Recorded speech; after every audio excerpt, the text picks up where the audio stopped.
Ginkadismaya ni Anay Senate President Tito Soto III ang nangintikang sang Philippine National Police kag iban pa nga security personnel nga naka-assign sa sagwa sang Senado kagabi Mayo 13, 2026. Ini matapos ginbuyayaw kag ginhaboy ang iya salakyan sang supporter ni Senator Bato de la Rosa sang naglabay na ini sa sagwa sang Senado agud maghalin.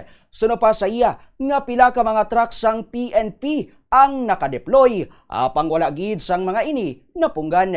Gintawag naman sang Anay Senate President nga wala sang respeto kag wala sang mga huya ang taga-suporta sang pila ka mga senador nga nagrally kagabi sa atubang sang Senado.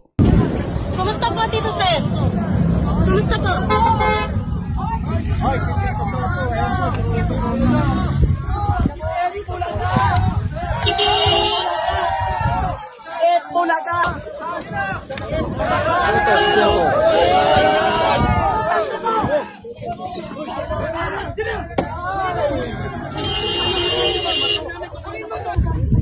Galing po sa likod, sir. Hindi po kami ng bato, sir. Binidyo. Tinanong lang namin, sir, sino ng bato.